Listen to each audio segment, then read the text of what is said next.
Ya, terima kasih. Saya ingin mulai dengan saya share satu screen dulu ya. Ini dia.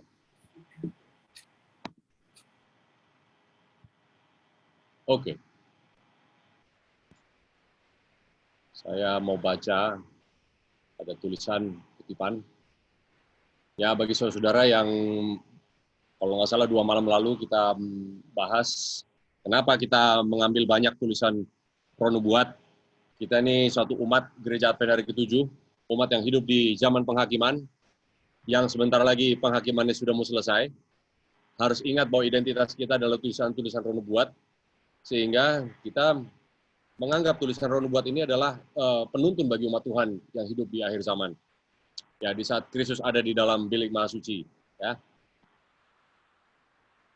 Nah, ini diambil dari manuskrip 148, tahun 1897. New Birth, saya belum sempat terjemahkan ini saudara-saudara, tetapi kalau kita lihat di layar kita bisa terjemahkan sama-sama ya. The new birth is a rare experience in this age of the world. Kelahiran kembali atau kelahiran baru adalah suatu pengalaman yang jarang ditemukan di zaman sekarang. Ini adalah alasan kenapa begitu banyak perpecahan di dalam gereja-gereja. Ya. Sering kedengaran nggak perpecahan di dalam gereja? Jangan ditanya lagi ya, banyak banget. So many who assume the name of Christ, banyak orang yang mengemban namanya Kristus, are unsanctified and unholy. Ternyata tidak dikuduskan dan tidak menguduskan diri. They have been baptized. Nah, apa artinya saudara-saudara? Mereka sudah dibaptis, tetapi mereka dikuburkan saat hidup-hidup. Kalau mereka sudah dibaptis, mereka anggota gereja mana nih kira-kira? Ya, mereka anggota gereja kita. Kitalah semua itu ya. Tetapi mereka dikuburkan dalam keadaan hidup, diri tidak mati, and therefore they did not rise to newness in life in Christ. Karena tidak mati, mereka tidak bangkit juga bersama Kristus di dalam satu kehidupan yang baru. Nah, ini suatu peringatan bagi kita, kenapa saudara-saudara, kita sebagai gereja Advent ini, anggota gereja Advent seringkali mendapati, ya ini problema yang sangat-sangat umum sekarang. Ya. Akhirnya kita paling gampang cari solusi, yaitu siapa? Nyalain orang lain. Nyalain orang lain, nyalain pendeta lah, nyalain conference lah, nyalain ketua-ketua lah, paling tidak nyalain orang lain ya. Tapi ini sangatlah, ini ternyata ada terjemahannya, saya lupa ternyata ada. Kelahiran kembali adalah satu pengalaman yang sukar ditemui di zaman ini. Jadi ini adalah suatu peringatan bagi kita, saudara-saudara, supaya apakah kita yang sudah dibaptis ini sudah lahir baru atau belum? Lahir baru, Yesus bilang, Yohanes Baptis bilang, aku membaptiskan dengan air, tetapi dia yang lebih besar hebat dari aku ini akan membaptiskan dengan api. Ya, keluar dari tanah Mesir, dibaptis dulu satu kali.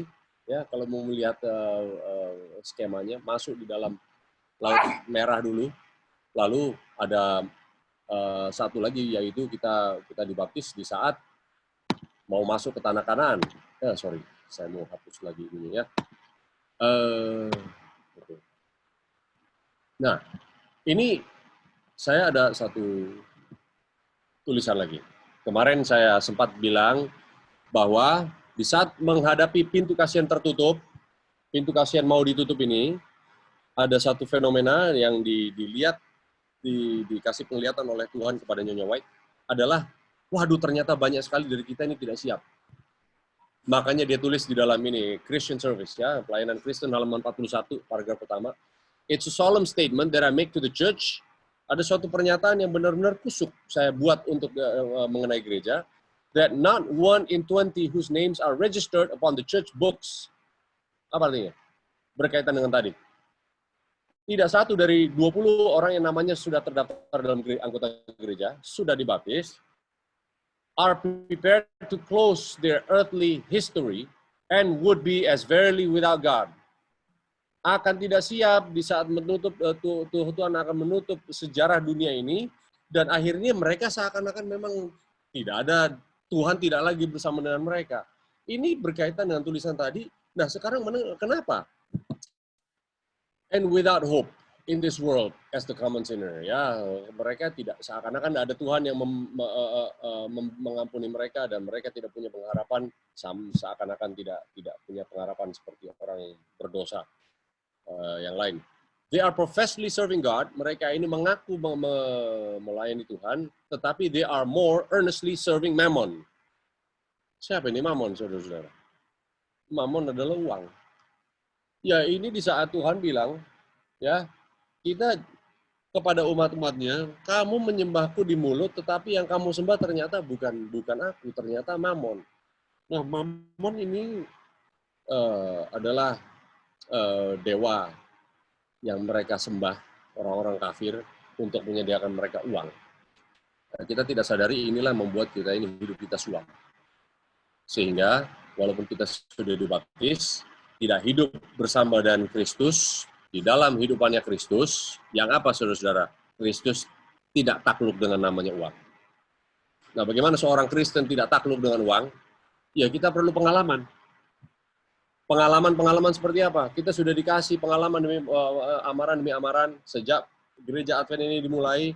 Kita masuk di dalam penghakiman, sedang diperiksa apakah kamu orang-orang Advent percaya sama Yesus, hidup di dalam penghakiman, apakah hidupmu mencerminkan bahwa kamu percaya sama Yesus atau tidak. Kemarin kita bacakan ayat Matius 6:31, jangan khawatir makananmu, jangan khawatir pakaianmu, karena itulah yang dicari bangsa-bangsa yang tidak mengenal aku. Nah, inilah kenapa saudara-saudara kita ini tertutup pikiran kita. Yang kita bahas kemarin bagaimana Yesus masuk ke dalam ruangan menemui murid-murid pada hari pertama dia bangkit, dia bukakan, hembuskan Roh Kudus. Terimalah Roh Kudus. Terimalah Roh Kudus. Lalu apa? Lukas 24 ayat 45. Dengan nafas itu, Nyonya White menggambarkan, bukan saya menggambarkan, dengan Roh Kudus itu mereka membukakan pikiran mereka. Kenapa dibuka? Ya, karena tertutup. Kenapa tertutup? Karena mereka masih punya kepentingan-kepentingan duniawi. Nah, inilah Mammon. Nah, saudara-saudara, Roh Kudus memberikan kita suatu pencerahan yang baru, ya, dengan cara apa? Kita dikasih nubuatan supaya kita tahu. Ayo kita buru-buru memeriksa diri kita, ya, karena ini kejadian-kejadian seperti ini sekarang kita lihat, saudara-saudara, banyak yang memang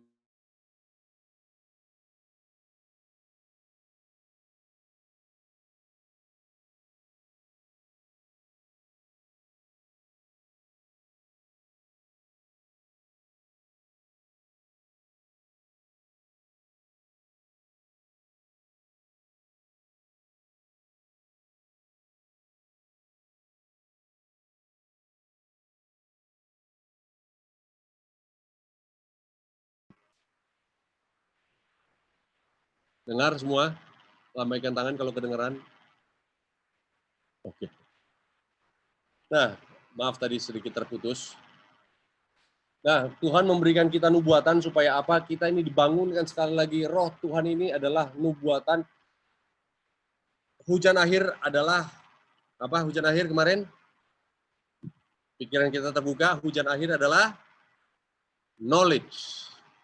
Semakin deras hujan ini, semakin banyak knowledge kita, pengetahuan kita semakin banyak, seperti bumi yang membukakan dirinya di saat hujan menerima buah, bumi menerima hujan, tunas muncul. Apa ini tunas? Tunas adalah kebenaran Kristus akhirnya muncul. Nah, saudara-saudara, kenapa kita ini tidak merasakan hal ini? Karena apa? Kita juga mungkin sudah banyak meninggalkan identitas kita sebagai orang-orang Advent, yaitu mempelajari tulisan nubuatan sehingga masih lama nih Yesus datang. Oke. Kemarin kita tiba di dalam pembahasan, saya mau share screen iPad. Nah, oke. Tadi saya sudah siapkan saudara-saudara, cuma karena satu hal tiba-tiba hilang. Kemarin kita sudah bahas sejauh ini. Oke. Inilah time of the end. Ya. Dimulai kapan? Kalau baca di dalam 5 ayat di dalam buku Daniel 17:98. Sampai kapan? Ya, sampai pintu kasih yang tertutup, sampai Yesus datang. Sampai Mikael berdiri. Baik. Di dalam time of the end ini, akan ada judgment. Kalau kita baca di dalam Daniel 8 ayat 17. Di dalam waktu akhir zaman ini akan ada mulainya judgment. Tuhan memberikan tentunya sebelum, kalau kita tulis di sini, penghakiman, ya, penghakiman ini dimulai 1844 terus sampai pintu kasih yang tertutup. Oke, ini 1844. Nah, saya tulis warna hitam saja. 1844.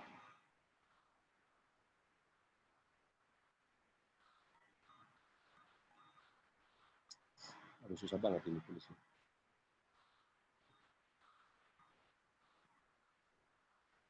Ini kenapa ini? Nah, oke. Baik. Nah, penghakiman dimulai, Tuhan kasih nubuatan, ya.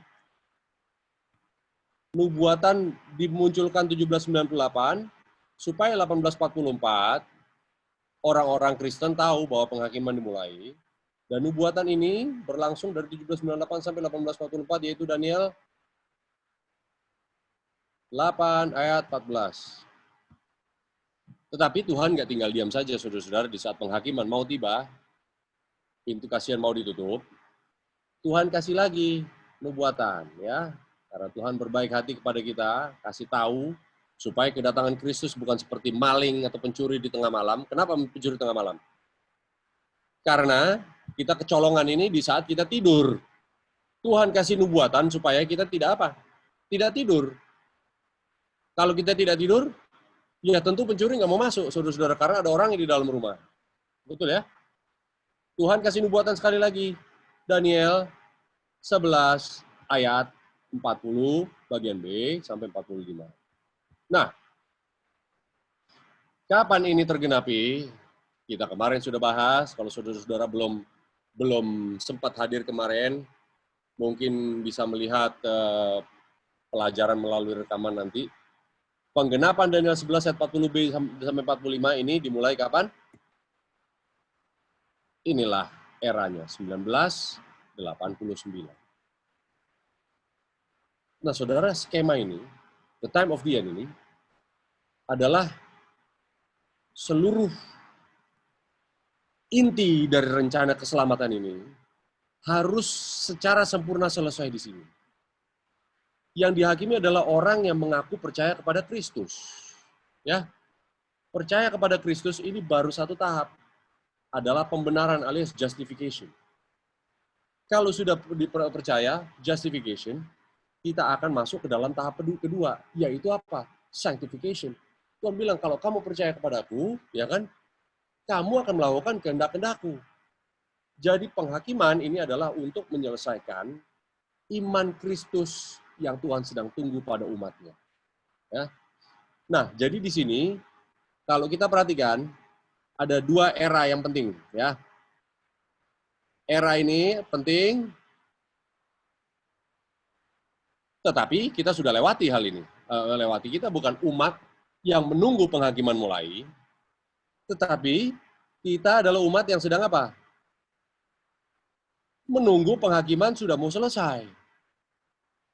Jadi dua hal yang hijau ini, saudara-saudara, kalau lihat di dalam screen, ya, antara 1798 sampai mulainya penghakiman, dan 1989 sampai akhirnya penghakiman, adalah dua periode yang sesungguhnya Tuhan sudah berikan amaran bahwa kalau kita hidup di zaman sekarang ini, kita bisa pelajari masa yang lalu. Ya, dari mana kita dapatkan itu? Saya ke screen berikut dulu. Nah, ada beberapa ayat. Kalau lihat di satu pengkhotbah. Pengkhotbah 1 ayat 9. Apa bunyinya? Apa yang sudah terjadi akan terulang kembali. Ya, yang pernah terjadi akan terulang kembali. Tidak ada sesuatu yang baru di matahari.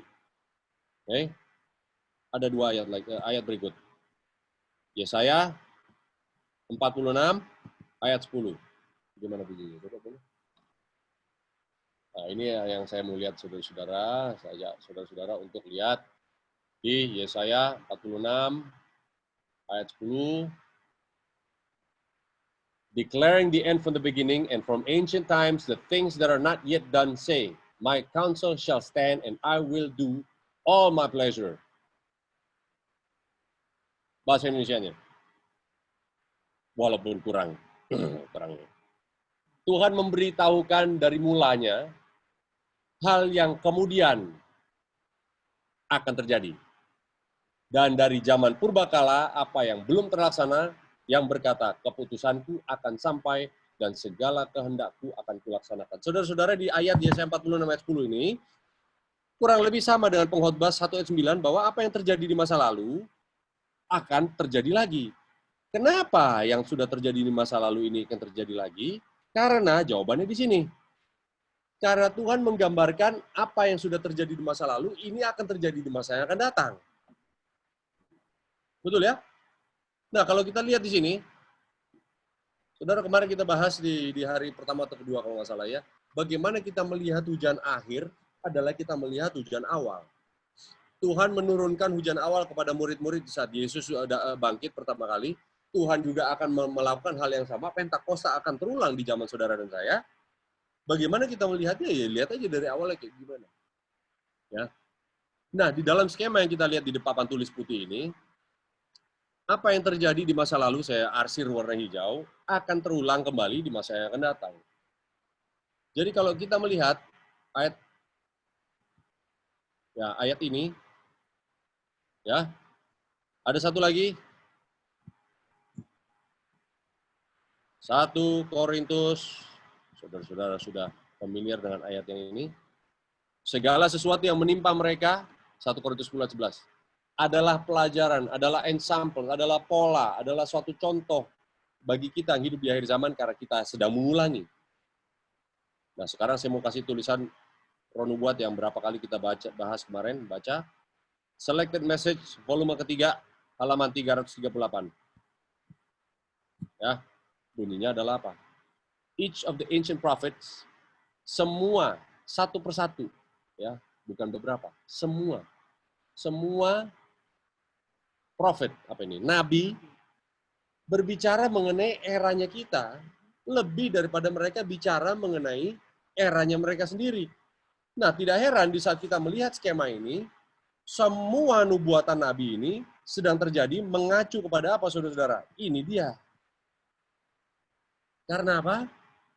Karena rencana keselamatan ini, saudara-saudara, ada dua pemeran utamanya.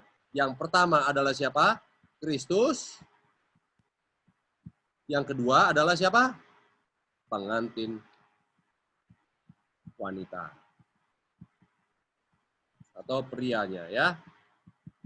Nah, saudara-saudara, jadi semua Bible ini semua berbicara mengenai apa? Ya, ini dia. Perkawinan anak domba antara Kristus dan pengantin wanitanya, yaitu manusia. Jadi semua nabi-nabi berbicara mengenai eranya Anda dan saya, karena di saat inilah munculnya pengantin bagi Kristus. Jadi kalau saudara-saudara hidup di zaman ini sebagai orang-orang Advent, saudara-saudara dan kita ini harus benar-benar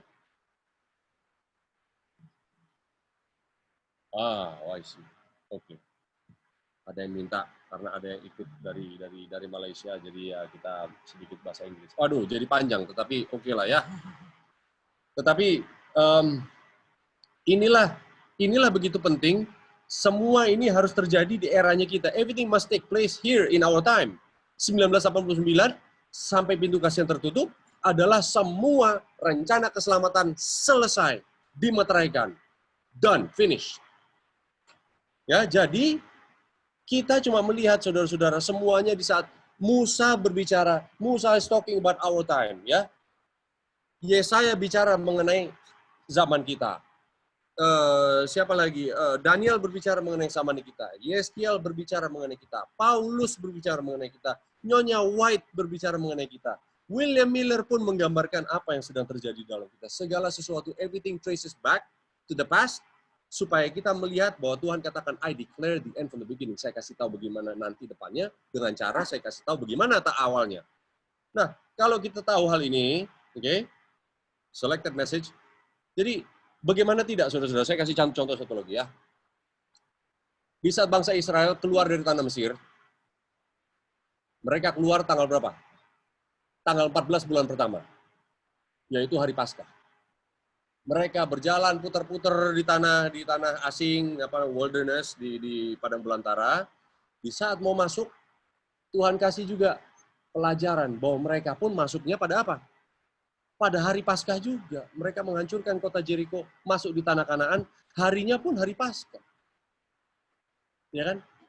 Nah, di saat Kristus masuk di kayu salib, Kristus pun sudah kasih tahu, oh nanti aku akan mati menjadi domba Paskah. Ternyata saudara-saudara, matinya Yesus pun di hari Paskah. Ini bukan secara kebetulan, Tuhan sudah tahu, sudah kasih tahu, declaring the end from the beginning. Ya, jadi what has taken place akan terulang lagi. Contohnya lagi, di saat kemarin kita katakan Daniel 12 ayat 1, artinya apa? Mikael berdiri. Mikael berdiri artinya apa? Oh, penghakiman selesai. Ada satu hakim yang berdiri. The judge stands up. Mikael berdiri sebagai hakim, dia berdiri. Tahu dari mana kita ini? Orang Advent tahu. Oh, we just go back to tahun 34 AD atau 34 Masehi. Di saat apa? Stefanus direjam batu, dilempari batu sampai dia mati. Stefanus melihat ke langit, dia melihat Yesus berdiri. Artinya apa? Ada satu penghakiman yang selesai. We understand this. Inilah caranya orang-orang dulu ini belajar Alkitab. Jadi semua kata-kata ini mempunyai meaning. Ya. Sekarang yang dipelajari di dalam Alkitab sebagai pembelajar Alkitab tidak lagi belajar dengan cara-cara ini. Metodologi yang datang dari Greka atau metodologi dari orang-orang yang memang sudah jatuh, yang bukan pelajar-pelajar, bukan di-inspire dari Tuhan, tetapi adalah orang-orang yang mempunyai gelar tinggi, mempunyai pendidikan sekolah, di mana gelar doktornya paling, itulah yang layak mengajar Alkitab. Tetapi Tuhan bilang orang yang mudah, the Greek training, saudara-saudara kalau klik di tulisan Ronu, buat Greek education, cari aja itu, kenapa? Inilah yang sedang merajalela dalam gereja kita, sehingga apa yang kita buat, kita tidak lagi baca dengan cara-cara pionir gereja, membaca Alkitab mereka. Mereka cari inilah kemarin kita baca di Yesaya 28 ayat 9. Kepada siapa aku akan memberi pengetahuan atau doktrin ini adalah kepada mereka yang lepas dari susu. Ya. Lalu apa? Bagaimana caranya? Line upon line. Precept upon precept. Bentangan waktu di atas bentangan waktu. Precept upon precept, dari sini diambil, dari sana diambil, supaya merangkumkan apa, what needs to happen, apa yang harus terjadi di zaman kita. Alkitab berbicara dengan cara-cara seperti ini, sehingga di saat kita baca Alkitab, semakin kita baca, semakin kita tahu Alkitab ini bukan cuma cerita dongeng anak-anak, saudara-saudara. Saya lahir dengan Alkitab, baca Alkitab ini nggak ngerti dulu, apa sih ini cerita, bagaimana, how does it apply to my life sekarang? Bagaimana ini diaplikasikan dalam kehidupan kita sekarang? Akhirnya Tuhan kasih tahu, line upon line, precept upon precept, yang dulu pernah terjadi akan terjadi sekarang. Baru lihat, aduh Tuhan luar biasa, Tuhan kita. Inilah kenapa setan sedang mau menghancurkan Alkitab kita ini, saudara-saudara. Jadi kita lihat, Alkitab, aduh biasa-biasa aja. Ngapain sih repot-repot baca Alkitab? Bosen gitu loh. Sehingga kita tidak lagi mempunyai kesenangan, kegemaran membaca Alkitab. Karena buat kita itu, those are old stories, cerita-cerita basi. Ya. Nah, tetapi Tuhan sedang membawa kita ke dalam era baru, pengetahuan diberikan pada kita, supaya jangan kita seperti orang-orang Yahudi zaman dulu, apa? Baca terus tulisan Musa, tetapi ada selaput. Di mana ini? 2 Korintus 3, 14 kalau nggak salah. Nah, contoh-contoh lain. Nah, di saat Alkitab bicara mengenai, ya saya berapa kali bicara di tempat lain, kalau bicara mengenai belalang-belalang, kita tahu ini adalah keturunan dari Ismail, ya, saudara-saudara sepupu kita. Keledai juga bicara mengenai mereka juga. Banyak kode-kode yang lain, penghakiman, bahkan tanggalan pun, kalau bicara mengenai penghakiman, terjadi tanggal 10 bulan ke-7. Kenapa penghakiman di saat dimulai juga 1844, Tuhan pun memulai era penghakiman di saat apa? di saat tanggal 10 bulan ke-7. Inilah 22 Oktober 1944. Jadi, saudara-saudara, kita mungkin perlu betapa banyak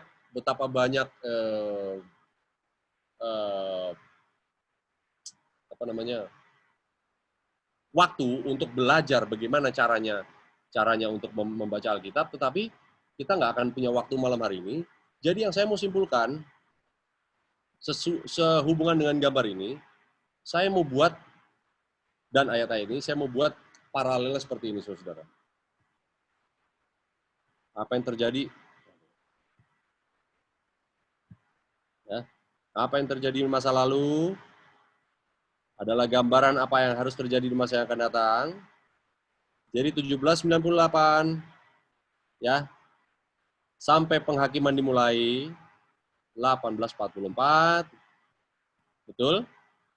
Kita diberi pesan, bukan kita ya, zaman dulu orang-orang yang hidup waktu itu diberikan buku Daniel 8 ayat 14, isinya apa? Penghakiman tiba.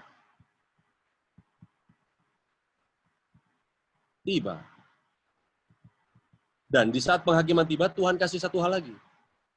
Penghakiman ini, kita sedang diperiksa, kalau didapati setia, didapati benar-benar iman kita sesuai dengan ini, kita akan dicap, diberikan materai. Apa ini materai kita? Sabat. Nah, saudara-saudara, sabat ini bukan hanya hari perhentian, bukan hanya hari perbaktian. Tetapi sabat ini adalah materai Tuhan yang hidup. Ini sabat adalah materai, adalah tanda kesempurnaan Kristus sedang mau diberikan kepada kita. Ini maknanya jauh lebih dalam daripada kita hanya ke gereja jam 9 sampai jam 1 siang setiap hari Sabtu. Bukan begitu. Penghakiman, makanya kita diberikan sabat ya. Kalau periksa barang, ya kalau mungkin di pabrik, habis ini handphone sudah selesai dari pabrik, dilihat, dicek fungsinya, oh fungsinya sesuai dengan spesifikasi yang sudah diberikan dari dari para engineer dan sebagainya. Oh, dicek semuanya oke. Lalu dikasih stiker. Artinya apa? QC. Dikasih cap, plek, sudah diperiksa sempurna, siap dipakai. Ini juga sabat artinya adalah itu. Jadi kita sebagai orang Advent mengatakan sabat ini cuma hari untuk gereja. Saudara mau gereja hari apapun bisa. Kalau hari perbaktian mau berbakti hari Selasa pun bisa. Jadi sabat bukan hanya hari perbaktian, saudara-saudara. Karena sabat ini adalah materai Tuhan. Materai Kristus. Sabat adalah cap yang sedang mau diberikan kepada kita. Ini benar nggak ini si Ramon ini yang mengaku percaya si Yesus? Imannya, iman Yesus atau bukan? Yaitu kelakuannya Kristus atau bukan? Sehingga di saat nanti penghakiman selesai, sabat ini adalah menyatakan inilah milikku yang sempurna. Jadi sabat ini akan menjadi satu perdebatan. Nah, kalau kita lihat apa yang terjadi masa lalu, akan terjadi masa depan. Jadi line upon line, ya. Garis ini harus terjadi di saat ya Tuhan memberikan ini nubuatan.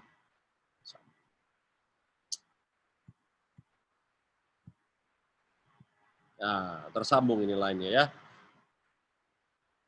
Dan nubuatan diberikan sampai ada satu pintu tertutup di tahun 1844. Apa yang sudah terjadi di masa yang lalu akan terjadi di masa yang akan datang. Jadi kita bisa mengantisipasi apa yang harus terjadi di saat sekarang ini, ya. Tuhan memberikan nubuatan Daniel 11 ayat 40 bagian B tergenapi, dimulailah akhir dari akhir zaman. Message bagi kita di akhir dari akhir zaman adalah apa? Penghakiman. Mau apa, saudara-saudara? Selesai. Inilah the message of the hour, ya. Nah, kalau begitu, sabat tadinya diberikan, sabat juga akan dihancurkan oleh iblis. Ya. Jadi sabat adalah materai Kristus untuk mengecek saudara-saudara ini miliknya Tuhan atau bukan. Sabat juga adalah menjadi ujian juga di ujungnya nanti. di saat pintu kasih yang tertutup akan menjadi satu ujian bagi kita. Nah, saudara-saudara, saya mau ganti ini pintu kasih yang tertutup karena kita tidak bicara dengan orang dunia. Pintu kasih yang tertutup bagi orang dunia nanti. Tapi saya mau ganti ini dengan pintu kita. Kapan pintu kita tertutup? Saya mau hapus dulu ini. Digantikan dengan apa? Sunday law. Undang-undang hari Minggu. Nah, di saat ini muncul, kita tahu bahwa penghakiman selesai untuk kita. Ya. Jadi ini berurusan dengan siapa? Ya, di saat upaya untuk menghancurkan hari Sabat. Bukan cuma harinya, saudara-saudara. Upaya untuk menghancurkan tabiat kita. Ya, tabiat kita yang kita sudah bentuk selama ini untuk belajar percaya, memiliki iman kepada Kristus, bertumbuh di dalam iman menjadi orang sungguh-sungguh seperti Yesus yang sungguh-sungguh. Nanti ujungnya akan ada suatu ujian di mana saudara dan saya akan semuanya satu persatu akan melalui. Tapi ini bukan lagi masalah Sabat, masalah mau ke gereja atau enggak, nanti mau gereja hari Minggu atau hari Sabtu, bukan masalah itu lagi, saudara. Berurusan dengan apa? Hidup atau mati. Kita mau coba terima Sabat milik Tuhan yang Maha Tinggi, kita akan mengalami penganiayaan dan juga seakan-akan akan dibuat sukar untuk hidup di dunia. Sebaliknya, kalau kita tidak menerima Sabat, membuang hari Sabat, kita akan dipermudah secara dunia. Kita semua sudah tahu ini. Nah, sekarang di dalam dua skema ini, saudara-saudara, ya, di dalam dua skema ini, saya mau tulis lagi di sini ya. Ini ada arrow, ada panah. Tuhan kasih lagi nubuatan, sebagaimana Tuhan berikan nubuatan kepada orang-orang Kristen zaman dulu di Amerika. Tuhan kasih lagi nubuatan sekarang apa? Daniel 11, 40 bagian B, sampai 45. Kenapa? Karena di saat pintu kasih yang tertutup ini, Mikael berdiri, Daniel 12 ayat 1. Nah, ada satu hal yang terjadi di tahun ini. 1840. Jadi apa yang terjadi di sini? Sehingga apa yang terjadi 1840 sampai 1844 ya sebenarnya harus terjadi juga di zamannya kita menuju kepada Sunday law. Nah, saudara-saudara, 1840 sampai 1844 ya, saya mau bikin di sini. Ya, apa ini artinya? Ini adalah era yang disebut dengan glorious manifestation of power of God. Ini era yang disebut oleh hamba Tuhan Nyonya White, era yang diarsir merah ini, ya, adalah glorious manifestation of the power of God pada umatnya. Apa ini? Nah, saudara-saudara, ada sesuatu yang terjadi di saat 1840 terjadi, sehingga membangunkan satu umat, dan umat ini luar biasa semangatnya, luar biasa kehidupannya, kekudusannya, imannya kepada Tuhan, sungguh-sungguh. Sampai Tuhan katakan, jemaat yang muncul ini, tidak lama usianya ini, 1840 sampai 1844, inilah jemaat yang Tuhan puji. Dari semua 7 jemaat. Jemaat nomor berapa itu? Adalah jemaat Philadelphia. Jemaat yang ke-6. Jemaat yang ke-6 ini berhubungan dengan apa? Jemaat yang benar-benar luar biasa imannya, yang memiliki atribut atau ciri khas yang benar-benar patut dipuji. Imannya luar biasa. Nah, tentu gereja Philadelphia menyebut juga mengenai pintu yang terbuka dan pintu yang tertutup. Ya, pintu yang terbuka, pintu yang tertutup. Kita tahu di 1844 ada pintu yang terbuka karena ada juga pintu yang tertutup. Sebagaimana juga di zaman kita nanti, saat Sanelo muncul, ada pintu yang terbuka bagi orang-orang dunia untuk datang kepada Tuhan, ya, berbondong-bondong orang miliaran akan datang kepada Tuhan karena ada pintu yang tertutup. Kepada siapa itu? Ya, kepada siapa yang mestinya melakukan pekerjaan nanti sesudah Sanelo muncul. Nah, saudara-saudara, 1840 ini sebenarnya kalau mau ditarik-tarik sejarah ini sangat-sangat panjang, nggak mungkin kita bisa bicarakan malam hari ini. Tetapi saya mau simpulkan satu hal, ya. 1840 berhubungan dengan apa? Saudara kalau baca nubuatan sudah tahu ini arahnya kemana, ya. 1840 berhubungan dengan apa? Hancurnya kekuasaan Islam Ottoman, Islam Utsmani yang ada di dalam di negara Turki dulu. Islam waktu itu dikekang oleh kekuatan-kekuatan Barat, sehingga Islam yang waktu itu berkuasa akhirnya bulan Agustus tanggal 11 tahun 1840 kekuasaan Islam Utsmani atau Islam Ottoman ini berakhir di tangan orang-orang Eropa. Ya, sehingga Turki ini walaupun sampai hari ini menjadi negara Islam, tetapi mereka menyerahkan daulatnya, mereka ikut di dalam satu apa? Ya, perserikatan yaitu European Union, mereka sudah dianggap mereka yang Eropa dan sebagainya. Nah, saudara-saudara, di saat 1840 ini muncul, orang-orang Turki, orang-orang Ottoman ini menyerahkan daulat kepada orang Eropa, tidak semua orang Islam suka. Ya, tidak semua orang Muslim suka. Akhirnya, nah orang-orang Muslim ini waktu itu di tanah semenanjung Arabia, ada seorang bernama Abdul Wahab muncul mengadopsi faham-faham khilafah kuno yang mengatakan bahwa tidak boleh kita biarkan ini sentra dari kekuasaan Islam ini dikembalikan ke tangan orang-orang Barat, yaitu orang-orang Kristen. Karena tidak boleh demikian. Jadi orang-orang Islam yang muncul tahun 1840 memulai, ya nggak semua ya, ini ada satu pergerakan yang benar-benar radikal, yaitu Abdul Wahab yang muncul dalam 1840 mengadakan pergerakan Muslim Wahabi.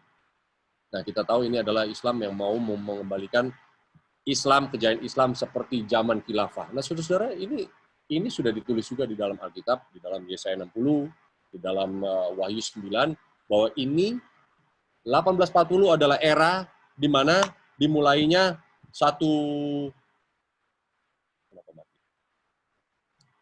di saat dimulainya sangkakala ketujuh. Saya kemarin sempat bilang kita akan bahas sangkakala, tetapi nggak tahu. Mungkin kalau saudara-saudara, saya rasa nggak akan sempat kita bahas sangkakala. Sangkakala adalah bagaimana Tuhan menggunakan orang-orang atau tentara-tentara untuk menghadang pekerjaannya Roma, dan Islam ini adalah salah satunya. Ya, Islam ini Tuhan izinkan untuk menjadi distraction atau mengganggu pekerjaannya Roma. Karena apa? Roma mau menganiaya umat-umat Tuhan. Jadi saudara-saudara, pekerjaannya saudara-saudara kita umat Muslim ini, umat Muslim bukan musuh, dan bahkan kita adalah orang-orang Advent yang disebut sebagai apa? Ya, Ikhwanul Muslimin, ya teman-teman orang Muslim. Nah, karena kitalah orang-orang yang disebut dengan Ahlul Alkitab, orang-orang yang membaca kitab-kitab yang dikirimkan sebelum Al-Quran, yaitu apa? Taurat, Zabur, dan Injil. Siapa yang baca Taurat, Zabur, dan Injil? Karena orang Yahudi cuma baca Taurat, Zabur juga, Injil nggak mau. Orang Kristen baca cuma Injil, tidak terima Taurat dan Zabur. Kitalah orang-orang Advent yang membaca Taurat, Zabur, dan Injil, sehingga saudara-saudara, kalau kita melihat pergerakannya sekarang ini 1840 dibilang sangkakala ketujuh, ya, muncul pergerakan Muslim yang benar-benar militan yang untuk menghancurkan seakan-akan kekuatannya Kristus. Saudara dan saya jangan takut. Apa yang terjadi di zamannya sekarang ini, di saat Islam ini mau kembali ke dalam zamannya khilafah, ini hanya sekedar alarm. Ya, ini adalah trompet. Sangkakala membangunkan saudara dan saya. Nah, tanpa berlama-lama di situ, saya mau tarik dulu, saudara-saudara. Kira-kira zamannya sekarang sampai apa yang terjadi 1840 ini adalah suatu kejadian sejarah juga. Harus terulang juga di zaman kita. Adalah di saat Muslim juga ada satu upaya untuk mengekang pergerakannya Islam. Ya, kita tahu sekarang ini Islam menjadi sorotan dunia di saat seakan-akan Islam dibuat menjadi musuh dunia. Nah, di saat Islam menjadi musuh dunia ini adalah satu tulisan, saya coba lihat Kejadian 16 ayat 12 kalau nggak salah. Ya. Kejadian 16 ayat 12. Kapan ini terjadi? Nah, 16 ayat 12. Bicara mengenai Ismail. Seorang laki-laki yang lakunya seperti keledai liar. Aduh, ya. Simbol. Seorang laki yang lakunya seperti keledai liar. Demikianlah nanti anak itu. Ini bicara kepada mengenai siapa? Anaknya Hagar, yaitu Ismail. Tangannya akan melawan tiap-tiap orang, dan tiap-tiap orang akan melawan dia, dan di tempat kediamannya, dia akan menentang semua saudara-saudaranya. Nah, saudara-saudara kita tahu bahwa Ismail dinubuatkan, disimbol, ya, dijadikan, disimbolize atau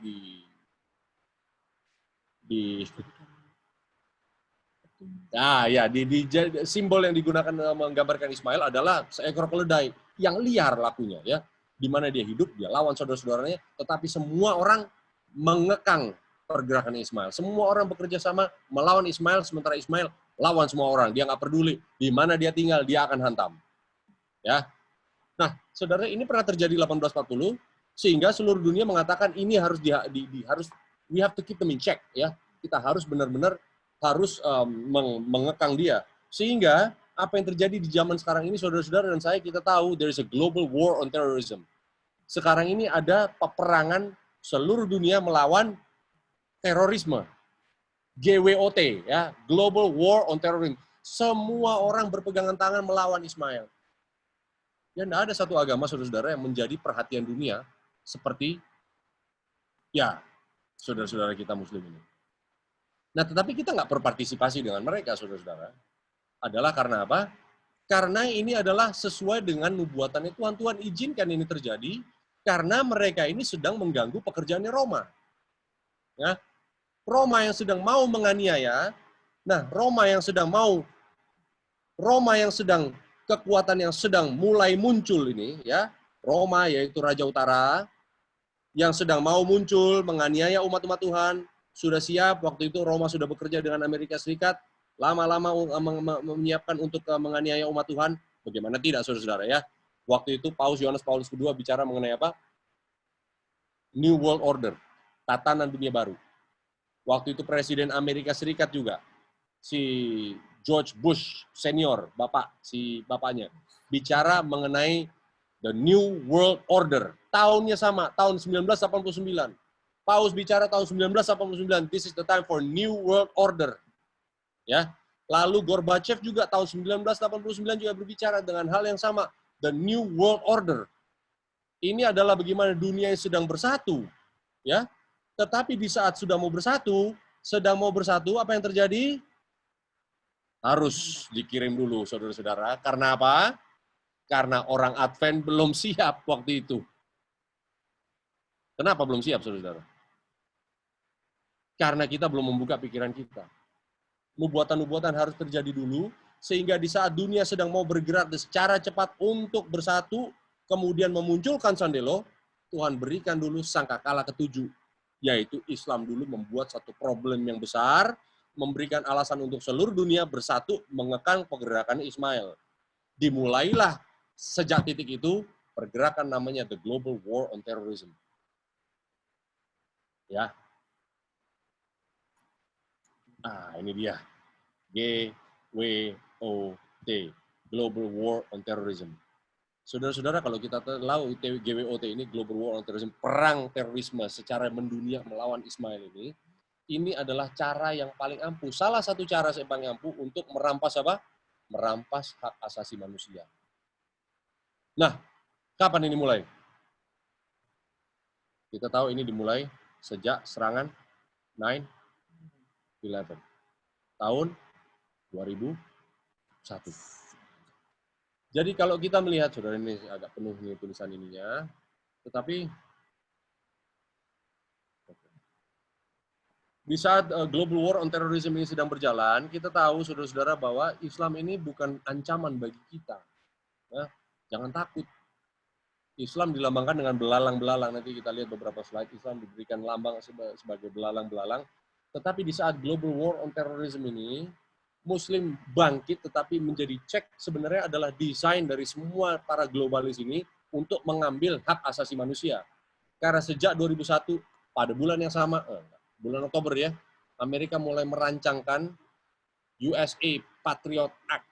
Ya, the US Patriot Act ini adalah undang-undang atau rencana undang-undang, rancangan undang-undang yang dibuat untuk apa? Untuk memberedar semua hak asasi manusia termasuk.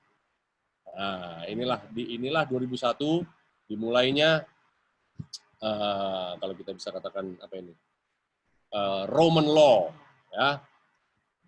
Ini 911 tahun 2001. Ini civil law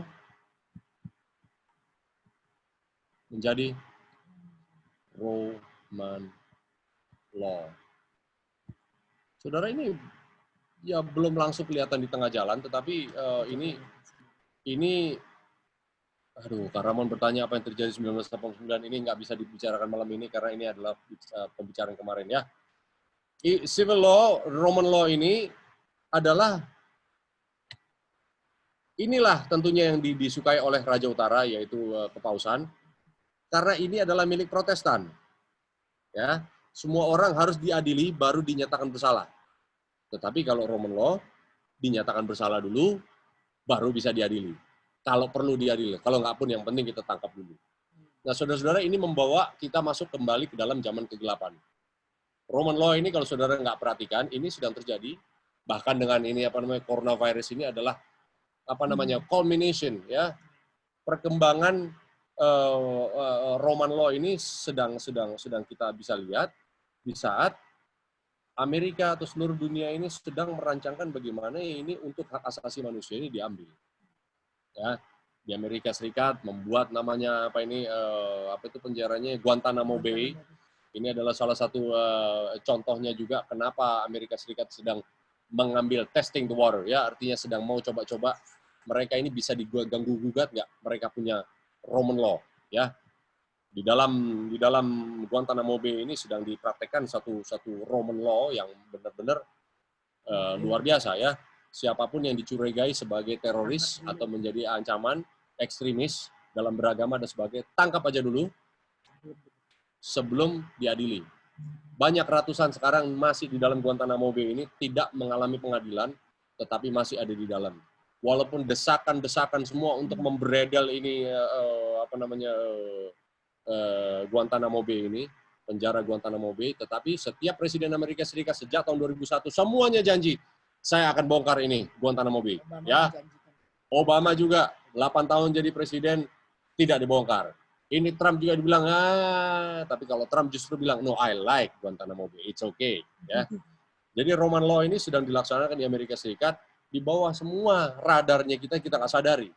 Ini semua adalah semua mekanisme yang sudah disiapkan supaya apa? Supaya pada satu saatnya nanti siapapun yang melawan kekuatan dunia di saat dunia bersatu, ya, ada hukum yang sudah diterapkan supaya mereka ini diambil dan diadili. Nah, saudara-saudara, banyak orang bilang, oh, ini nakut-nakutin. Saudara-saudara, kita tidak perlu takut dengan hal ini karena ini harus terjadi. Tetapi apa? Dengan pertolongan Tuhan, saudara dan saya, kita tidak perlu menjadi martir pun tidak perlu. Nah, saudara-saudara melihat kejadian-kejadian seperti ini, wah, kalau gitu nanti kita akan dipenjara. Kita melihat video yang beredar 11 tahun lalu, saudara-saudara, Amerika sudah membuat jutaan peti mati sudah ditumpuk-tumpuk, banyak yang sudah takut. Kita melihat kejadian-kejadian, banyak ada yang mengatakan ancaman terorisme ini luar biasa hebat.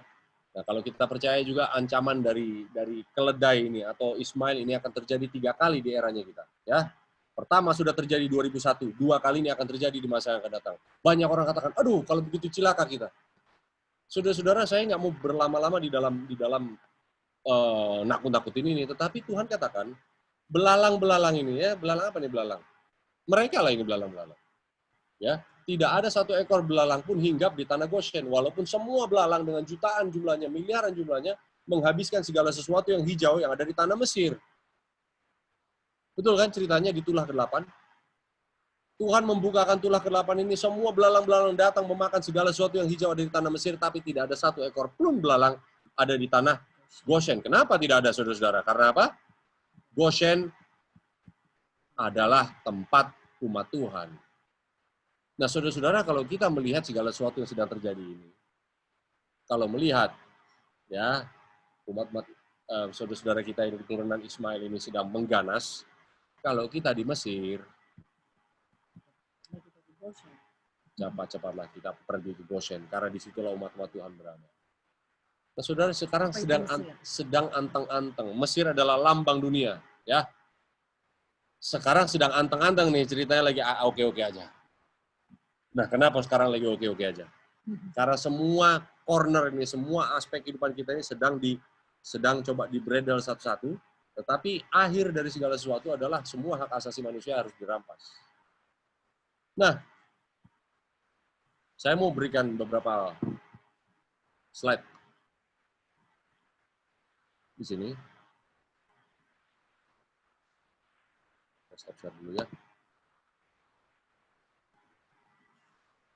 Kita stop share dulu, tetapi saya mau bawa ke...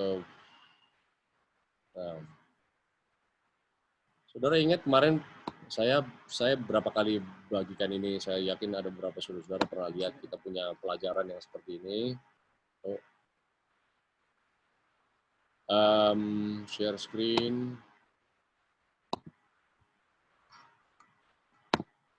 Nah, the parable of the fig tree, ya, di saat Yesus mengatakan, kemarin kita bahas sedikit ya, di saat murid bertanya, kapan hal ini terjadi? Di saat batu di atas batu lain, tidak ada satu batu di atas batu lain. Yesus bilang, kamulah generasi yang akan melihat ini. Dan benar terjadi seperti itu.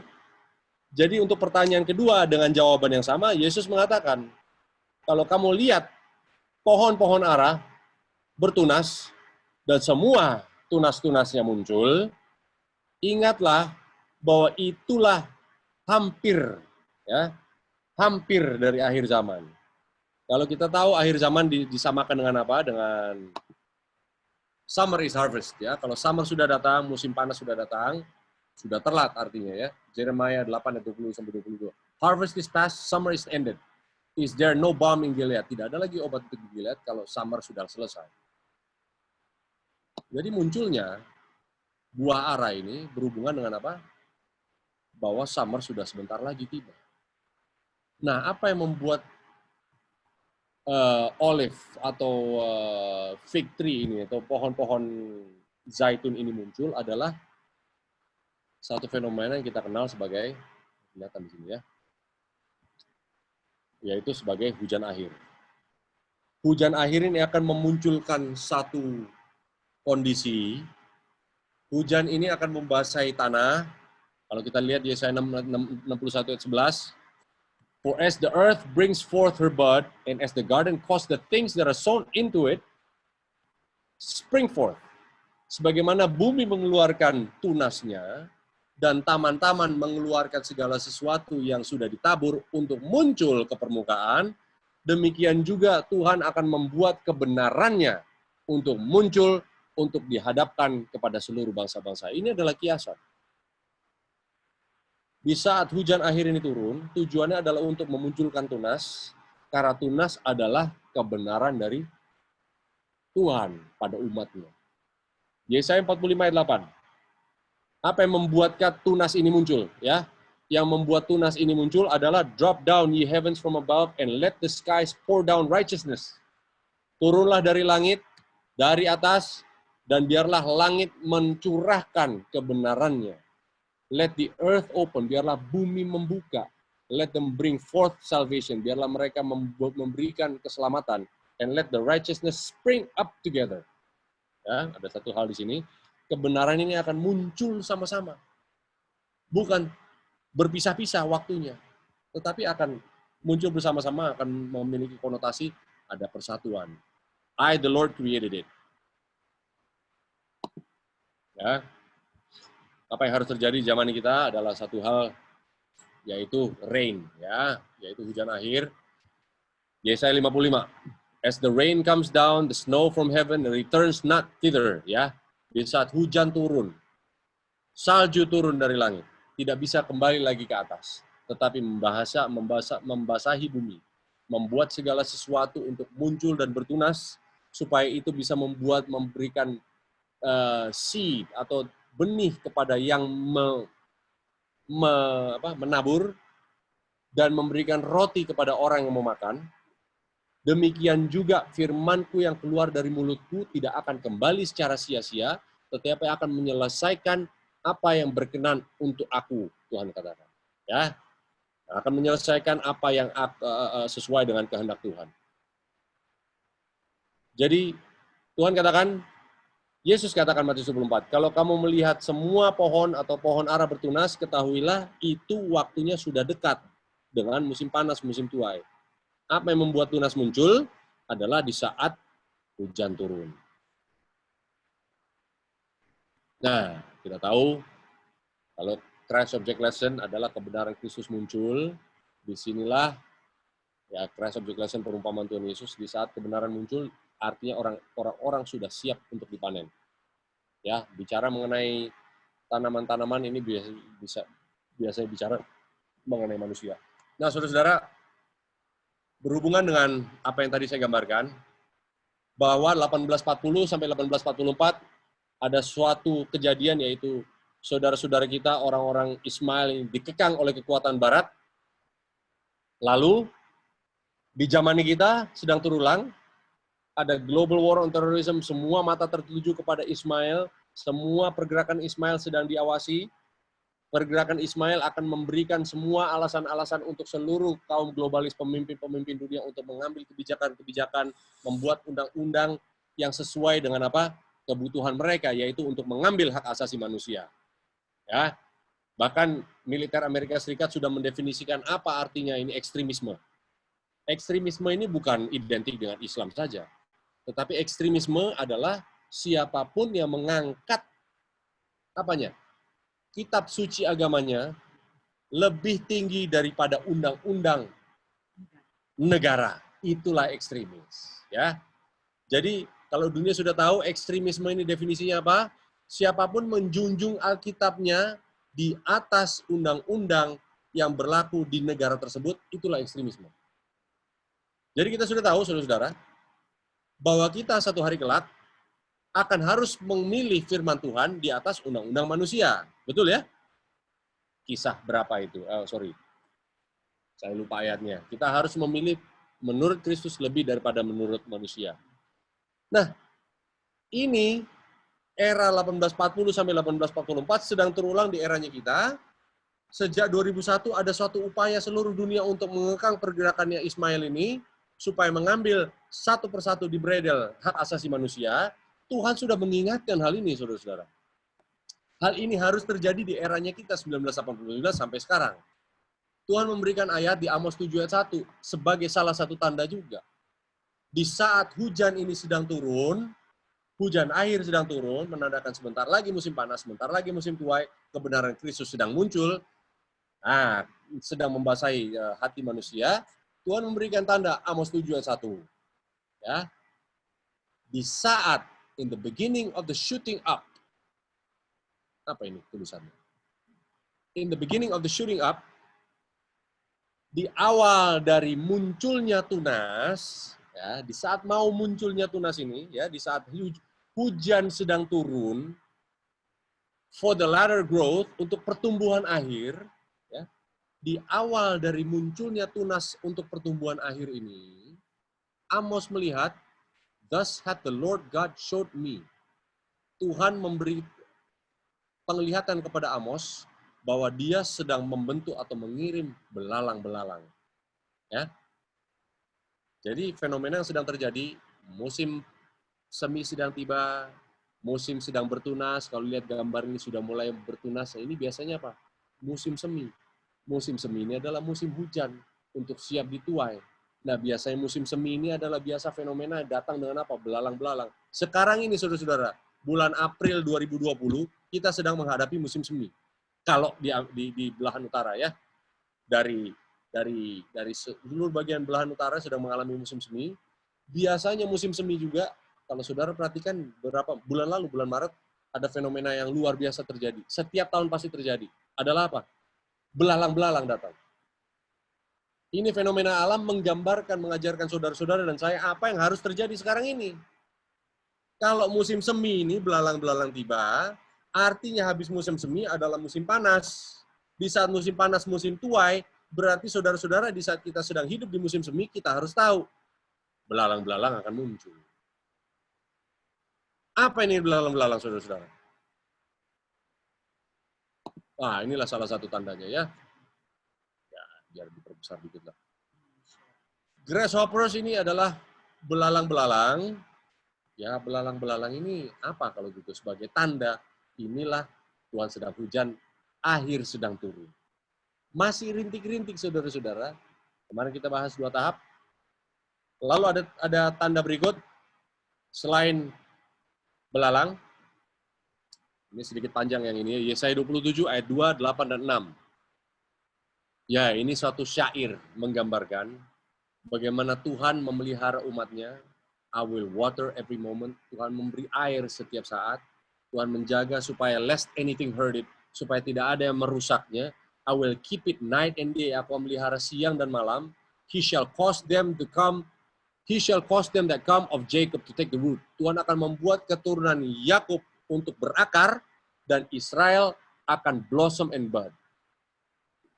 Tuhan membuat akar dari keturunan Yakub yang sudah berakar ini, akhirnya Israel akan bertunas dan berbunga, dan tahap berikut, and fill the face of the world with fruit. Jadi apa yang harus terjadi di saat ini?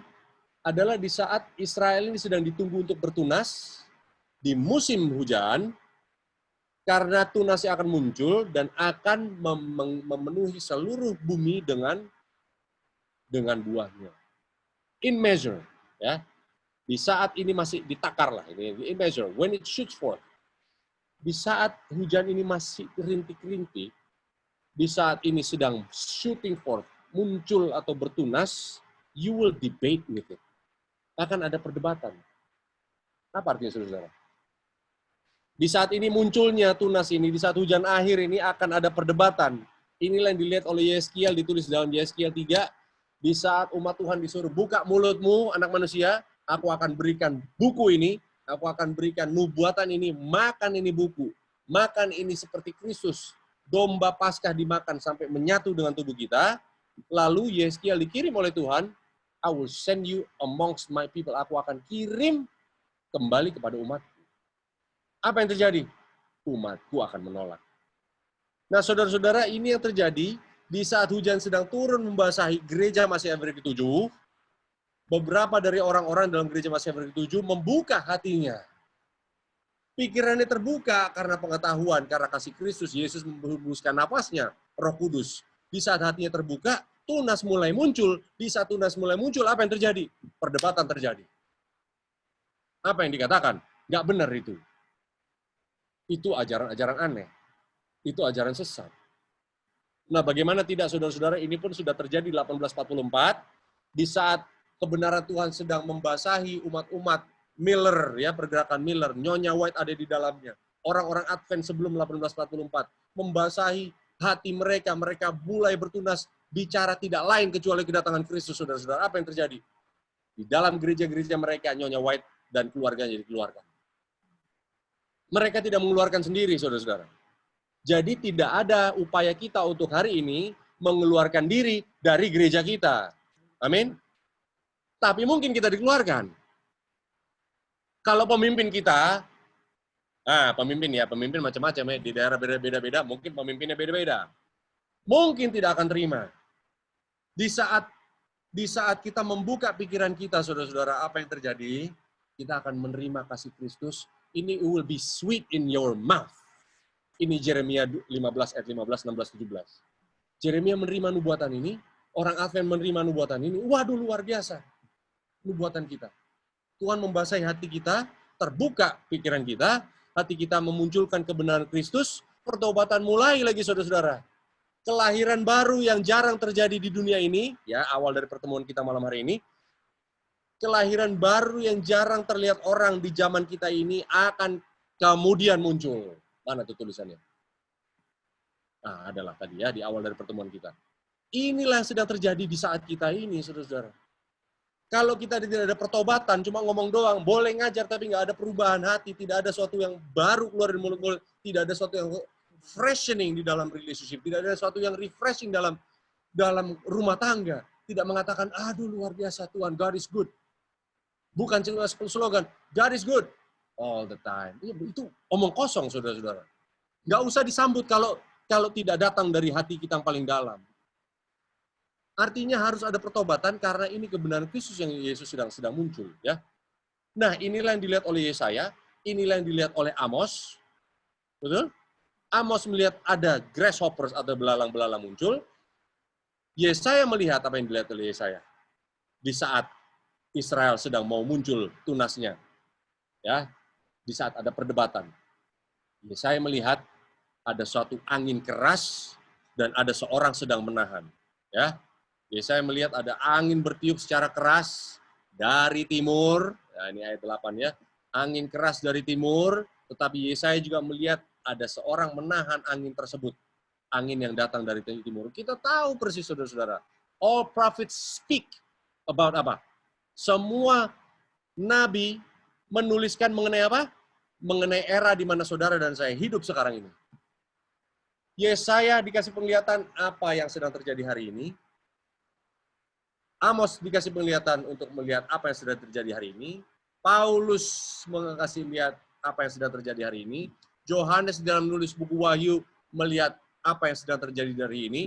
Yohanes pun menulis di dalam buku Wahyu 7, ya, ayat 1-4. Apa ini? Adanya angin bertiup, saudara-saudara, tetapi ada yang menahan.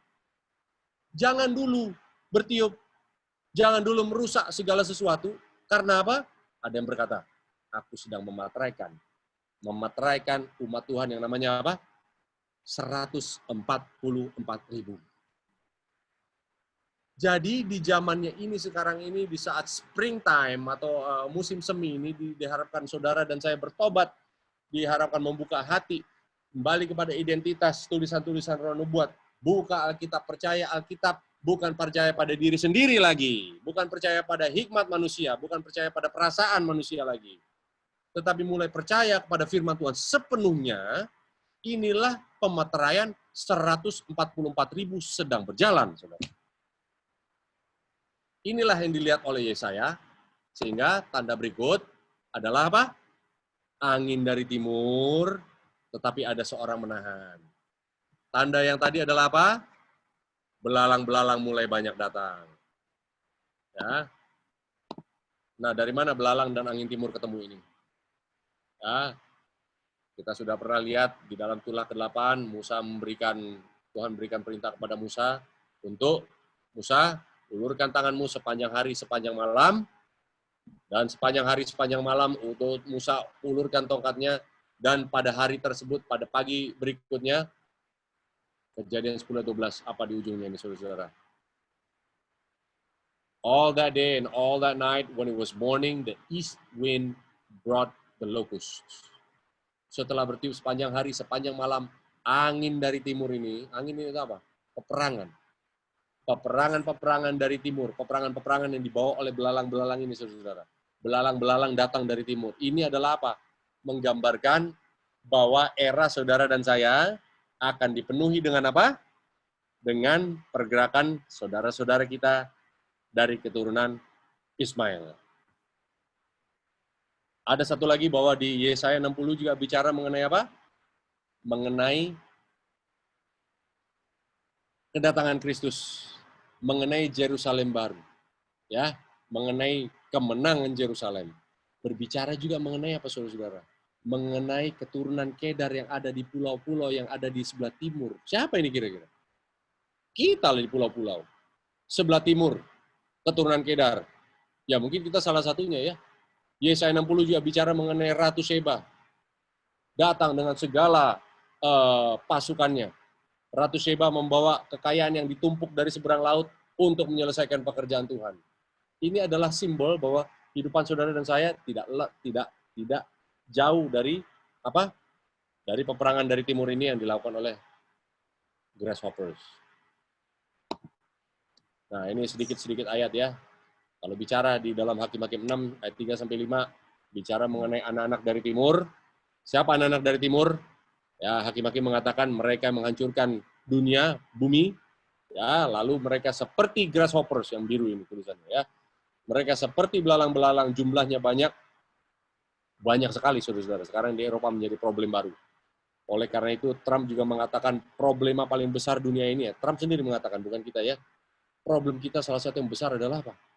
Adalah ini keturunan dari Ismail ini. Waduh, galak sekali ya bicara begitu ya. Orang-orang yang dari timur seperti belalang-belalang adalah seperti onta yang begitu banyak. Hakim-Hakim 7 adalah Median, anak-anak dari timur, seperti belalang-belalang yang punya onta begitu banyak. Orang-orang dari timur adalah Kedar, ya, Yeremia 49. Nah, orang-orang Arabia katanya, ya, orang-orang Arabia ini anak-anak Tema adalah Tema dan Kedar adalah orang-orang anak-anak Ismail. Yeskiel 27 ayat 21 berbicara mengenai Arabia. Arabia di mana tempat tinggal adalah orang-orang Kedar tinggal. Anak-anak Kedar adalah anak-anak Ismail adalah Kedar, Tema dan sebagainya. Ini kita sudah tahu kalau belajar Alkitab beginilah caranya. Saudara-saudara, saya yakin saudara sudah tahu ini pelajaran seperti ini. Saya mau mengulang bahwa di saat kita 13 menit lagi ya. Kita Tuhan sudah berikan sebenarnya banyak saya mau elaborate. 1840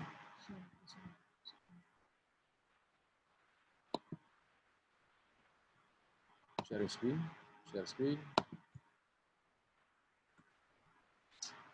1840 sampai 1844.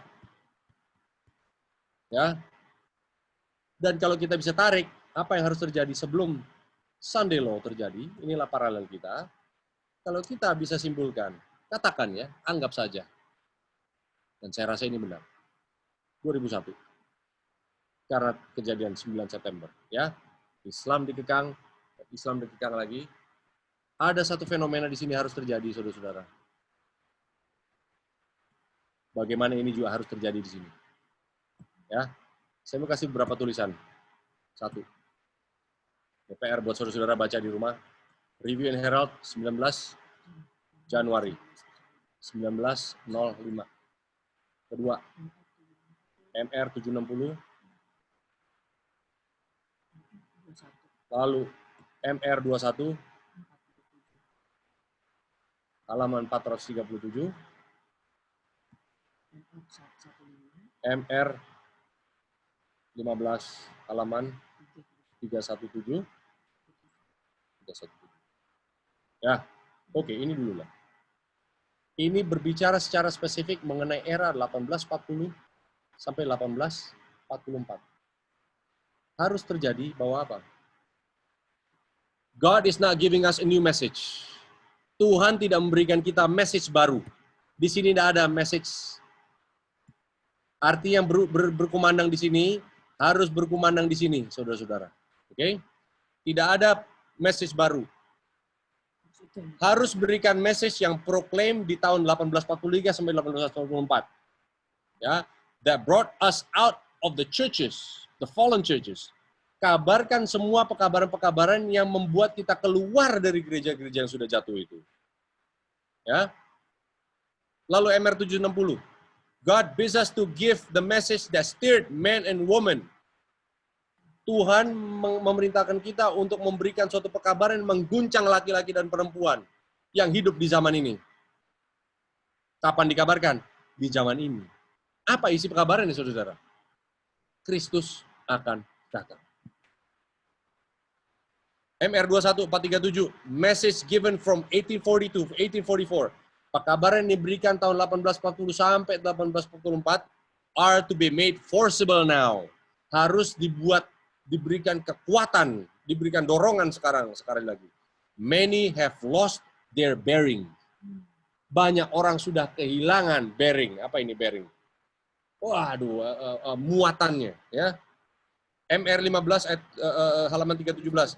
Message received in 1841, 1842, 1843, 1844. Pekabaran yang diterima 1840, 41, 42 sampai 44 are to be studied and proclaimed. Apa ini, Saudara? Yang membangunkan umat 1844 adalah sama dengan yang membangunkan orang sebelum Sunday Law. Saudara-saudara, mereka tidak bicara mengenai sabat di sini. Tidak ada sabat dimengerti.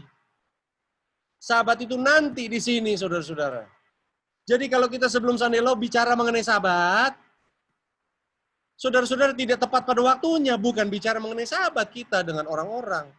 Kalau kita bicara mengenai sabat, ini mungkin bisa dengan orang lain. Tetapi kita kalau bicara mengenai sabat, bukan dengan umat Tuhan sendiri. Artinya apa? Kita ini bukan ngajarin orang untuk masuk ke dalam pergerakan gereja kita dulu untuk sekarang. Bukan salah menginjil. Kemarin ada yang bilang sama saya, loh, Saudara Ramon ini kalau begitu agamanya apa? Saudara, saya adalah gereja Masehi Abad ke-7.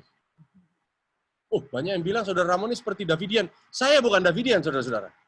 Saya pun nggak ngerti Davidian itu apa, kecuali saya pernah belajari pelajaran Davidian. Saya pernah baca. Banyak saya baca. Saya bilang tidak masuk akal. Tetapi kenapa? Saya adalah gereja Advent, tidak ada lagi gereja ke-8, saudara-saudara. Untuk karena itu, fokus penginjilan kita ini bukan keluar, tetapi ada fokus penginjilan adalah siapa? Untuk menginjili diri sendiri dulu. Karena apa? Karena tanpa you cannot give something that you do not have. Itulah tulisannya Nyonya White katakan. Kita tidak bisa kasih kepada orang lain apa sendiri kita nggak punya. Lah wong belum lahir sendiri, lahir baru aja belum, mau ngajarin orang untuk masuk baptisan. Makanya pekabaran kita nggak laku. 100 orang boleh dibaptis dalam gereja. Coba lihat ini 1, 2, 3 tahun. Berapa orang ada di dalam gereja? Paling banter anak-anak kita yang dibaptis. Itu pun umur 23 tahun keluar mereka tinggalkan gereja. Inilah statistik. Artinya, kita harus kabarkan mengenai apa, saudara-saudara? Berdirikan pekabaran yang berkumandang tahun 1840 sampai 1844. Walaupun 1844 berujung kepada kecewaan, bukan kesalahan Tuhan, tapi kesalahan mereka menginterpretasi. Seharusnya mereka katakan, inilah judgment. Judgment begins. Tetapi pekabaran kita yang berkumandang 1840 sampai 1844, yang isinya Kristus mau datang, kalau berujung dengan kekecewaan 1844, tidak akan berujung kekecewaan di saat Sunday Law ini muncul. Artinya pekabaran kita adalah apa? Kristus mau datang. Kepada seluruh dunia pekabaran kita adalah apa? Kristus mau datang. Penghakiman sudah mau selesai. Bagaimana kita memberikan pekabaran Kristus mau datang kalau saudara dan saya masih cari duit di dunia? Orang ketawa seperti Lot, diketawain sama anak mantunya. Tahu nggak? Tuhan akan menghancurkan kota Sodom ini. Anak mantunya ketawa. What are you talking about?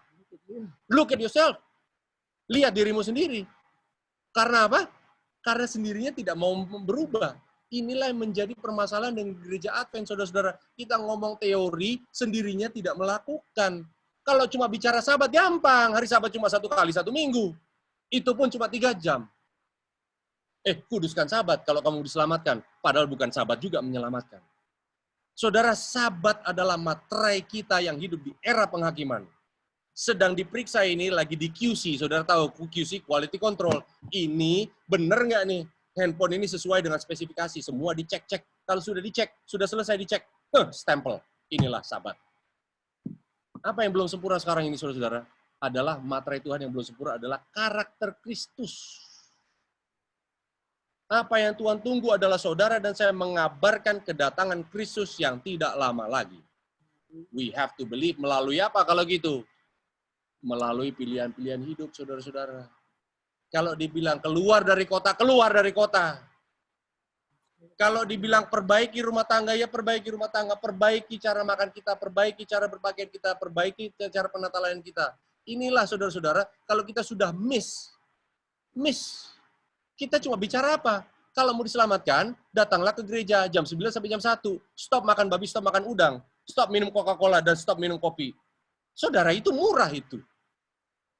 Keselamatan bukan karena hal-hal tersebut. Oh bilang, kalau gitu saudara Ramon ini bukan Advent ini. Pekabarannya berbeda. Loh, kita kembali, we go back to the old path. Apa ini old path?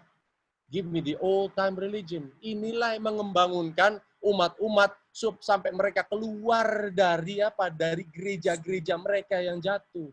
Tapi kali ini nggak ada lagi keluar dari gereja kita, saudara-saudara, karena Tuhan bilang gereja masih Afrika ke-7 bukan gereja yang jatuh.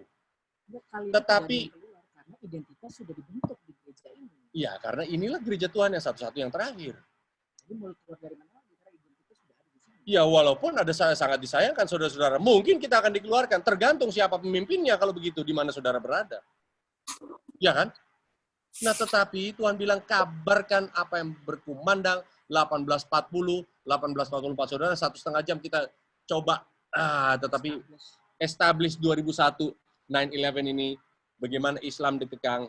Aduh, panjang. Saya cuma bilang, wah ini terlalu spekulatif. Saudara, kalau kita punya 20 jam untuk belajar, ayo kita belajar. Yakin inilah era kita. Nggak cukup untuk 1 jam sih sebenarnya. Dan kalau misalnya Bapak Ibu sangat mengerti soal penghakiman, dan Bapak Ibu hidupkan ya lifestyle di mana Bapak Ibu percaya bahwa penghakiman itu ada. Ya.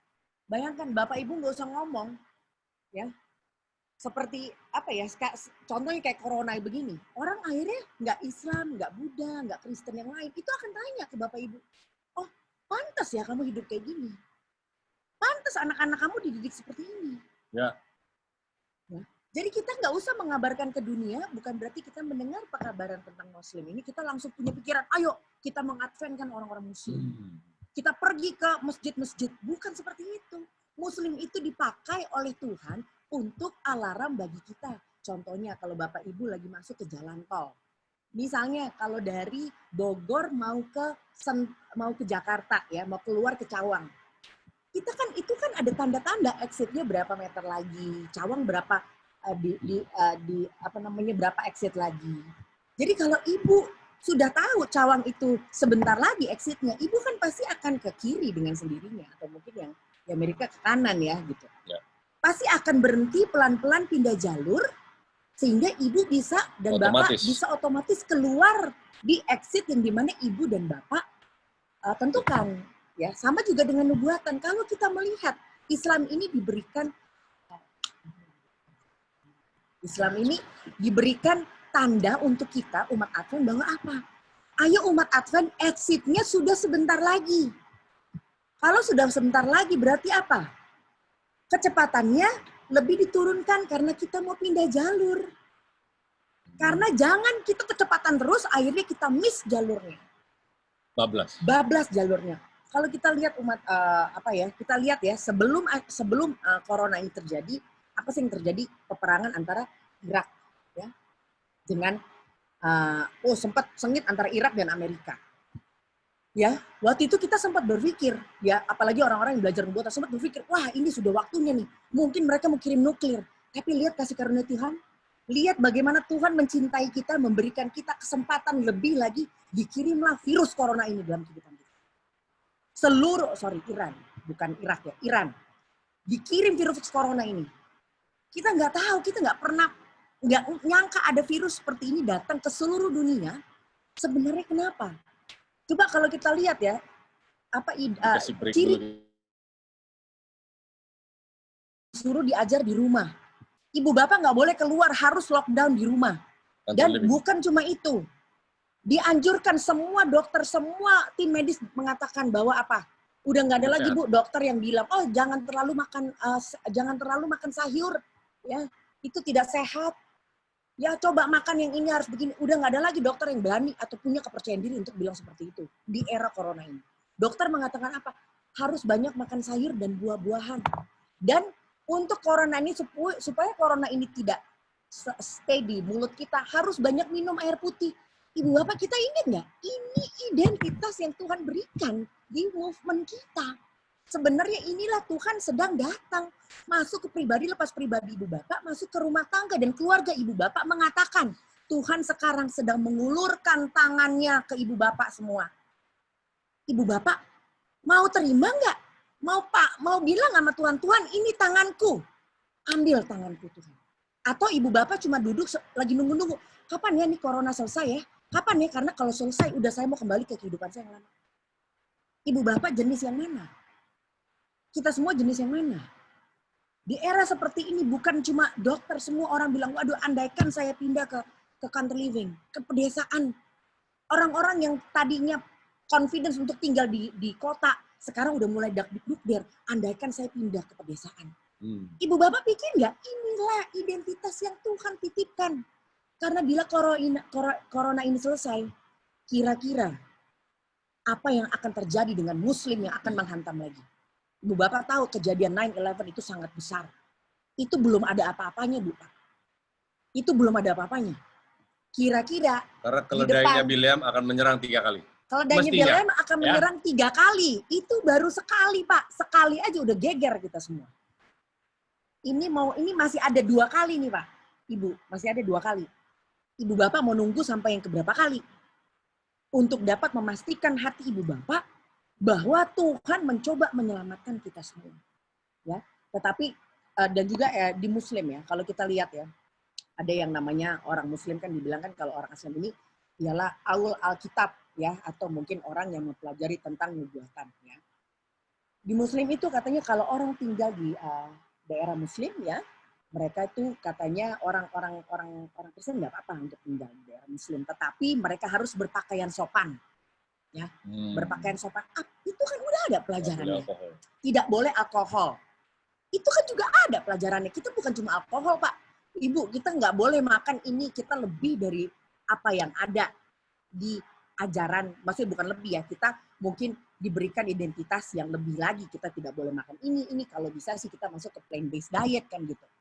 Dan juga bukan itu. Katanya seperti ini. Tidak boleh ada orang yang lebih kaya dan lebih miskin.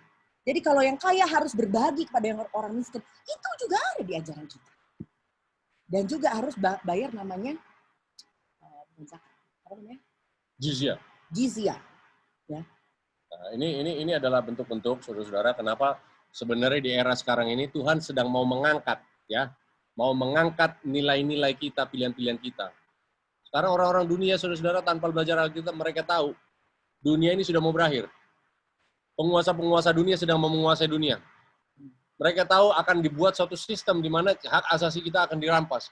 Tanpa baca Alkitab semua, kalau kita tanya orang dunia, they know something is going on. Something is cooking, ya. Akan membuat kita ini will be caught unaware. Kita akan tidak sadari kita akan dijerat. Nah, inilah kenapa orang dunia mulai melihat, oh, ternyata pilihan-pilihan orang-orang yang benar itu, orang-orang sampai bertanya sama kita, bilang, hey, I think you guys know something that we don't know. Ya, artinya apa mereka? Kalian tahu sesuatu yang kita nggak tahu. Tell us. Kasih tahu sama kita. Bahkan bukan cuma itu. Kami melihat ayat-ayat ya, yang dimana dari Al-Quran mereka. Mereka pun menyarankan bila ada kejadian seperti mereka harus pindah ke country living. Ibu bayangin ya, pedesaan. Itu yang sudah ada di kita. Kita cuma mudah, Bu. Kita cuma menjalankan aja. Gitu, ya.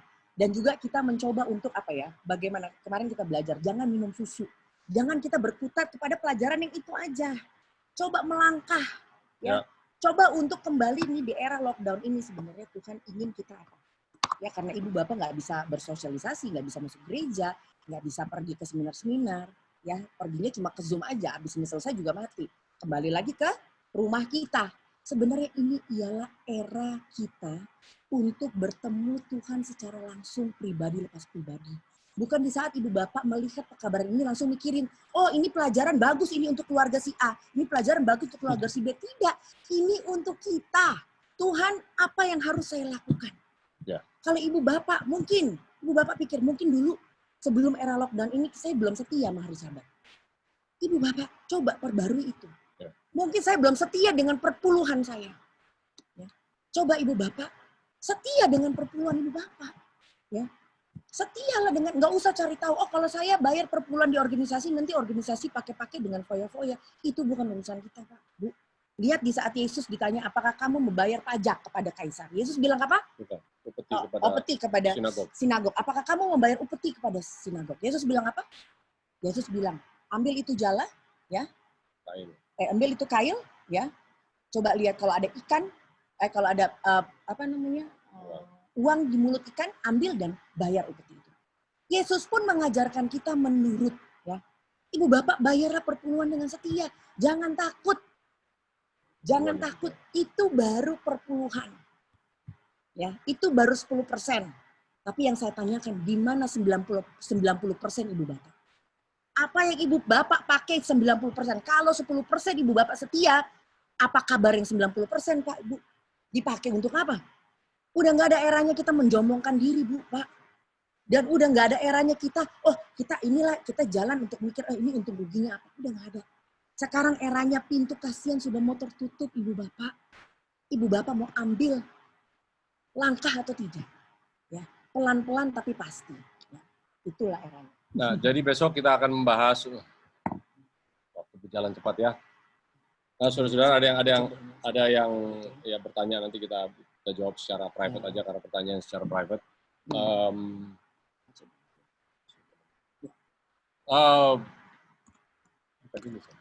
Oke. Saudara, besok kita mau bahas bagaimana ya kembali lagi ya. Kenapa kita tidak bicara hal-hal seperti ini di gereja? Karena ada kemungkinan buku Daniel sedang tertutup. Ya, kita akan bahas bagaimana buku Daniel ini adalah buku rahasia nubuatan. Buku ini tertutup, lalu terbuka, lalu tertutup lagi, terbuka lagi. Tertutup lagi, terbuka lagi. Nah, saudara-saudara mungkin membingungkan, tetapi besok kita akan bahas. Kita akan bahas mengenai ini, trompet ketujuh ini kita akan bahas sedikit lagi, supaya kita tahu inilah era kita. Jadi saudara-saudara, kabarkan apa yang berkumandang di tahun 1840 sampai 1844, saudara-saudara. Umat Tuhan belum mengerti mengenai Sabat. Umat Tuhan belum mengerti mengenai pekabaran kesehatan. Umat Tuhan belum mengerti mengenai apa? Apalagi ya? Mengenai sanctuary. Ya, belum. Tetapi umat Tuhan cuma dikabarkan ada satu hal, saudara-saudara. Yaitu apa? Kedatangan Kristus. Dengan cara apa? Dengan perubahan-perubahan dan pola hidup kita, pilihan-pilihan kita, itulah menjadi kabaran yang lantang. Baik, mari kita tutup dengan doa, kita sambung besok ya. Bapa di surga, terima kasih Tuhan sudah berikan kami metodologi untuk membaca Alkitab yang sangat sederhana Tuhan. Metode seperti ini mungkin tidak lagi dikenal karena begitu marak cara metodologi yang datang dari cara-cara Greka, cara-cara intelektual manusia yang dipakai oleh para ahli yang datangnya sebenarnya dari para penulis yang tidak percaya kepada Tuhan sekalipun. Sehingga tulisan-tulisan roh nubuat dibuang, bukan menjadi lagi pedoman bagi kita semua, sehingga tulisan-tulisan ini tidak dimengerti oleh banyak dari kita. Tapi Tuhan sedang mencurahkan roh hujan akhir ke atas kami Tuhan. Janjimu adalah Tuhan, apabila Tuhan bukakan mata kami melihat sekeliling kami bahwa sangkakala ketujuh ini sedang bertiup. Celaka ketiga ini sedang terjadi. Angin dari timur belalang-belalang di sekitar kami Tuhan. Semua upaya-upaya untuk pimpinan-pimpinan dunia ini mengambil hak asasi manusia. Dan juga Raja Utara itu sebentar lagi mengalahkan Raja Selatan, akhirnya mengeluarkan undang-undang untuk menganiaya kita semua yang percaya kepada Tuhan. Memiliki Alkitab. Percaya dan menguduskan Sabat, yang menerima Sabat sebagai materai Kristus. Biarlah Tuhan ini membangunkan kami semua, biarlah kami mengumandangkan apa yang berkumandang pada tahun 1844 itu kedatangan Kristus. Yang kiranya tidak berujung dengan kecewaan, tapi itu akan berujung dengan kenyataan yang benar. Biarlah Tuhan pegang tangan kami Tuhan, adakan kami perubahan yang nyata dalam kehidupan kami, keluarga-keluarga kami, pulihkan segala sesuatu yang belum pulih sampai hari ini Tuhan. Dengan lockdown seperti ini, biarlah kami boleh menikmati seberapa waktu lagi ke depan, supaya kami benar-benar diberikan roh hujan akhir itu Tuhan, supaya nanti ada kelonggaran sedikit, kami tidak lagi kembali ke dunia, tapi kami bergegas untuk mencari Tuhan lebih dan lebih lagi. Terima kasih Tuhan, kami sudah disatukan dengan jarak yang berbeda-beda, biarlah kami boleh bersatu lagi besok, dengan pelajaran-pelajaran dan firman Tuhan yang berikut. Dalam nama Yesus kami berdoa mengucap syukur. Amin. Amin. Baik, saudaraku sekalian, malam hari ini kita sudah selesai dengan pembahasan kita bagikan. Kalau mau ada pertanyaan bisa kirim ke 08, saya sudah bagikan di itu. Ya, baik, nanti bisa kirim ke 08, satunya 3 kali 924226 atau 08111 924226. Terima kasih, selamat malam. Oke, terima kasih Saudara Ramon dan Ibu. Kami akan sambung lagi nanti besok. Ulangi lagi. Apa? 08 111 924226. 08 111 924226.